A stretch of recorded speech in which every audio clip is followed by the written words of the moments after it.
It's an honor to be here. For us as well. Okay.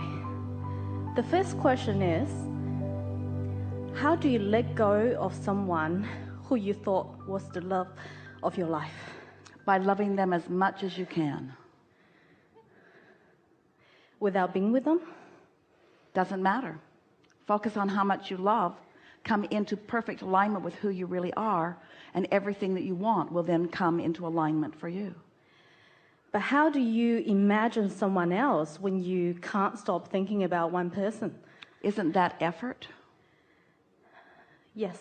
And if we are talking about, as in the first question today, we're talking about, are you thinking the thoughts or are you receiving them? So are you conjuring the imagination or are you receiving it? So what happens if you're standing in the middle of something and you're trying to get someone to go away?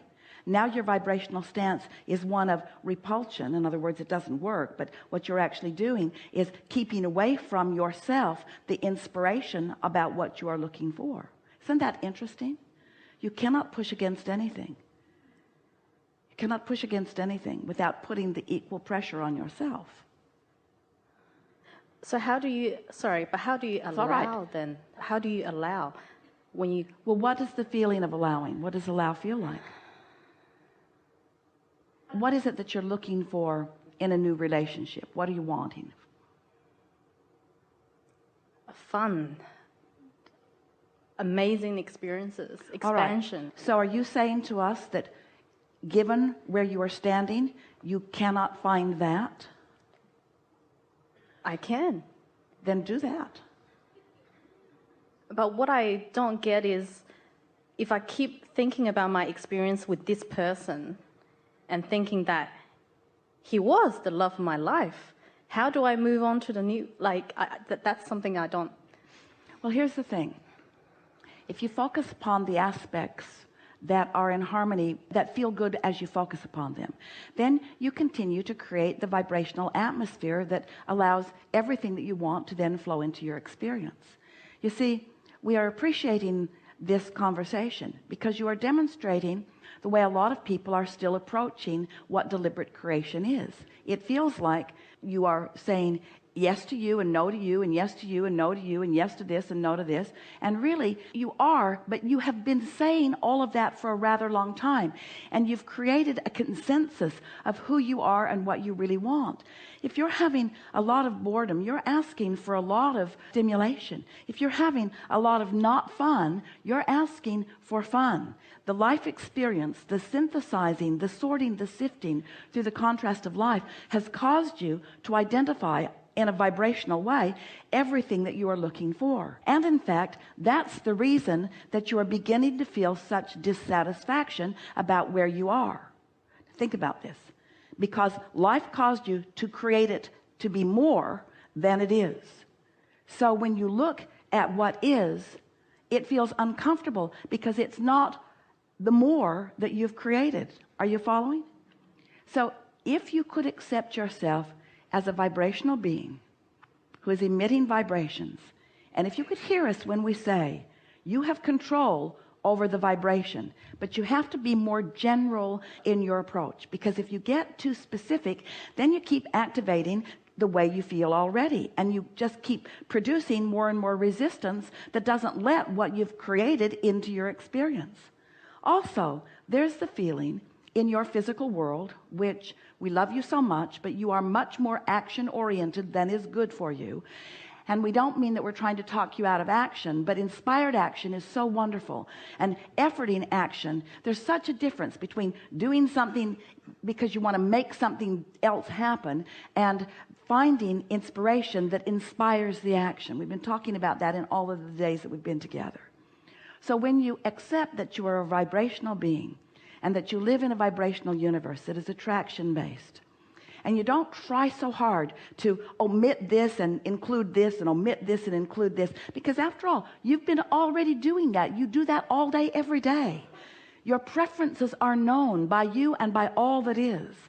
So if you trust that you are a worthy being, and we know that takes some doing. We've talked more on this cruise about that than any other time that we've been with any other group of people, about how to create and prepare your personal vibrational atmosphere so that you are more allowing of what you've already created. Do you remember step 1, step 2, step 3? Do you remember it? And do you understand why we talk about creation in those 3 steps? Because the vibration of the asking is different than the vibration of the receiving. There's much more resistance in the process of the asking than is necessary in order to receive what you're asking for. That was the sifting and the sorting process. You've done that. Now it's time to stop asking. It's like, this is going to seem odd to you, but we have to give you this analogy because it is so applicable. It's like you have a boy in your family and you have decided that it will be his job to take the garbage out. He'll gather it up and he'll take it out. He'll take it out of the house. He'll take it to the curb. He is the garbage handler. You decided that for him. He didn't decide it for himself. You assigned it to him. And so you ask him to do it, but no garbage moves anywhere. So you focus with greater clarity and you decide that you're going to be more precise, more deliberate, more accurate, more meaningful, more direct. So you ask in a stronger way, but you are asking from your position of knowing that he hasn't taken out the garbage. So your words defy your point of attraction. Your point of attraction is all about no garbage is moving the way you want it to. So you use words, maybe even threats, maybe even power, and you can maybe get him, motivate him to take out the garbage. But you haven't really accomplished anything because there's going to be more garbage. And you've got a momentum going where you are defying the natural laws of the universe. So humans really believe that if they get clear, if they get strong, if they make the consequences great, if they begin to withhold things, give me your iPhone. Give me your iPhone. That's really a great club. Give me your iPhone. So if your child yields to you, if you beat him down, if you break him like the horse, if he yields to you, then you are both teaching each other something that doesn't serve either one of you well. You're teaching a very conditional love.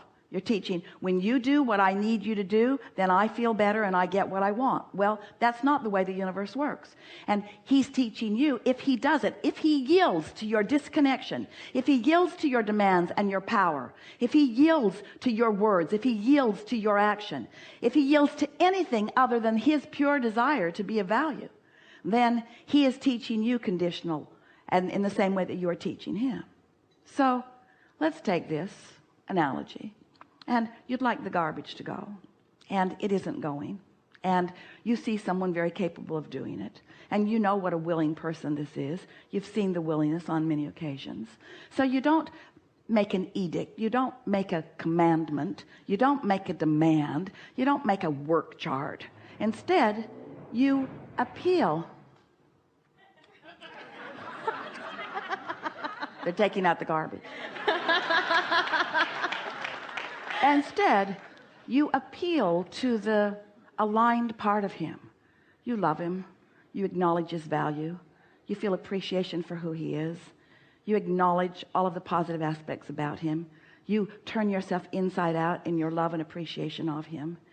You acknowledge his value. You watch for evidence of his willingness. You appreciate him. You do not let his behavior be the reason that you find your vibrational atmosphere. You take care of your vibrational atmosphere apart from that, apart from everything, in fact.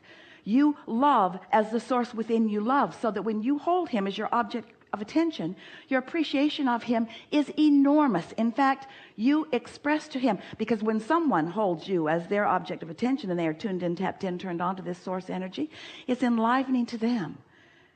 And without offering words or commands or demands. As you see this person as the willing person as he is, as the cooperative person that he is, as a person who wants to be part of a productive whole, who cares about being of value, who wants to be of value, who was born to be of value, who was born to follow inspiration. As you no longer do that thing that you do that causes him to resist you, to put out his umbrella, to resist the well-being, then he wakes up in the morning with a feeling, with a thought, with an impulse. He's inspired to the behavior, you see. And that's really what you're wanting to do with everyone in your life. You're not wanting to demand things of them. Oh yeah, let's make a vow. We will stay together no matter how rotten we are to each other until death do we part. We'd say, I like you pretty good. Let's see how it goes. I like you pretty good. Let's see how it goes. No parting even in death. We thought you'd like to know that. Helpful? You getting the sense of this? So are you saying that when I meet my... We're saying you can't get there from there. You can't get there from there. You have to create the atmosphere around yourself. So sometimes it is easier to walk away from things that you're tripping over, because the less you trip over them, the less active they are in your vibration. But when someone says, Abraham, I think I will leave this relationship because of this reason and this reason and this reason. Do you think I should go?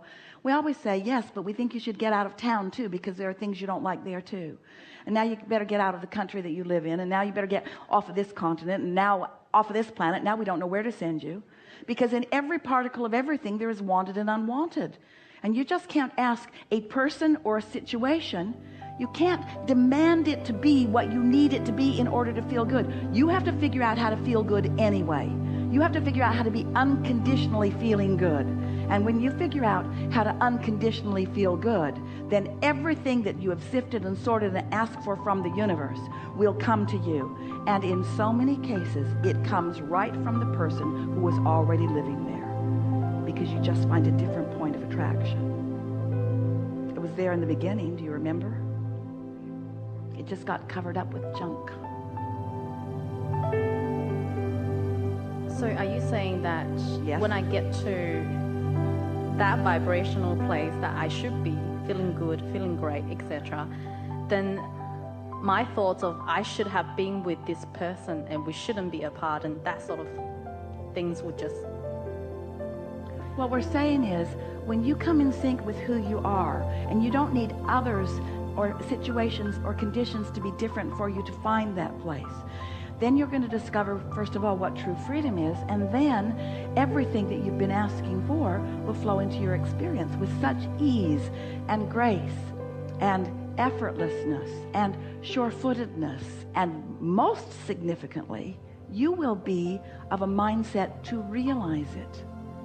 You see, when you make your mind up about something, you block so much realism that could be there. When you make your mind up against something, you prevent yourself from so much. We want you to feel the steady flow of well-being that's coming to you. And we want you to trust the certainty of the well-being that's flowing. And we want you to try not so hard to try to define it, but you get out and you get in and you get out and you get in. So does that mean that when I'm there, I will not miss him anymore? Say again?